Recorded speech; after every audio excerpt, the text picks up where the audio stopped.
तामिळनाडूचे माजी उपमुख्यमंत्री आणि विधानसभेचे विद्यमान विरोधी पक्षनेते उदयनिधी स्टॅलिन यांनी अभिनेत्री त्रिशाबद्दल वादग्रस्त टिप्पणी केल्यानंतर आता त्यांच्यावर गुन्हा दाखल करण्यात आला आहे।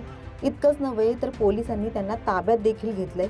तंजावर येथे कावेरी पाणी वाटपावरून सुरू असलेल्या आंदोलनात त्यांनी सहभाग घेतला होता। यावेळी जाहीर सभेला संबोधित करत असताना त्यांनी हे वादग्रस्त विधान केलं। आता उदयनिधी यांच्या या विधानावरून त्यांच्यावर राजकीय वर्तुळातून टीका केली जाते। हे प्रकरण नेमकं काय आहे याबद्दल सविस्तर या व्हिडिओच्या माध्यमातून जाणून घेऊयात।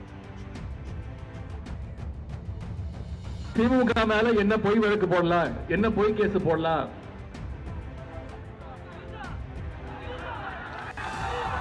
எங்க தண்ணி வருதோ இல்ல அங்க தண்ணி வரணும்।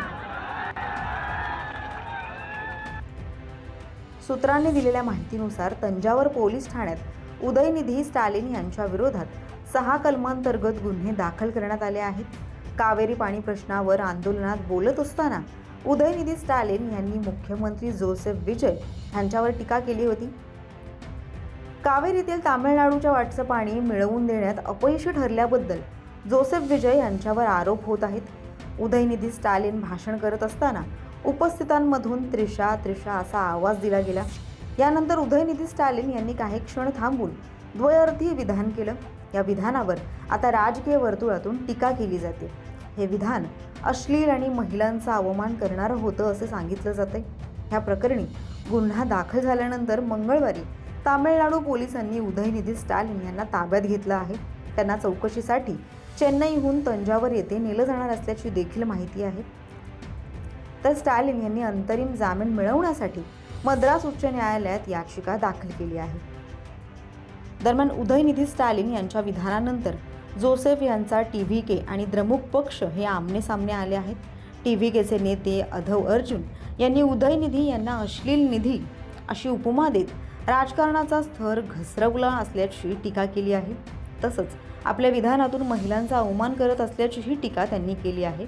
तर अण्णादुराई यांनी सुरू केलेली चळवळ उदयनिधी स्टॅलिन यांनी आपल्या अश्लील भाषा आणि द्वयर्थी विधानातून बदनाम केली असल्याचा देखील त्यांनी आरोप केला आहे। तसंच उदयनिधी यांच्या विधानातून महिलांबद्दलचा विकृत विचार दिसून येतोय। तामिळनाडूतील कोणतीही आई, बहीण आणि पालक सार्वजनिक जीवनात अशा भाषेला स्वीकारणार नाहीत असंही अधव अर्जुन म्हणाले। तर टीव्हीके प्रमाणेच भाजपनेही उदयनिधी स्टॅलिन यांच्या विधानावर जोरदार आक्षेप घेतला। तामिळनाडूचे भाजपचे मुख्य प्रवक्ते नारायण तिरुपती यांनी म्हटलंय की उदयनिधी यांचं हे विधान अश्लील, अवमानकारक आणि सभ्य समाजाला शोभा देणारं नाही। त्यांना अटक करण्यात यावं अशी ही मागणी त्यांनी केली आहे। तामिळनाडू भाजपचे माजी प्रदेशाध्यक्ष के अण्णामलाई यांनीही या भाषणाची खिल्ली उडवली आहे। तर भाजपच्या प्रदेश उपाध्यक्षा खुशबू सुंदर यांनी अभिनेत्री त्रिशाची उदयनिधी यांनी बिनशर्त माफी मागावी असं म्हटलंय। दरम्यान या सगळ्या प्रकरणावरून तामिळनाडूच्या राजकारणात नेमक्या काय घडामोडी घडतील हे पाहणं महत्त्वाचं ठरेल। या संदर्भातील अपडेट्स आम्ही तुमच्यापर्यंत पोहोचवू। त्यासाठी लोकसत्ताच्या YouTube चॅनलला सबस्क्राईब करा आणि पाहत रहा लोकसत्ता लाईव्ह।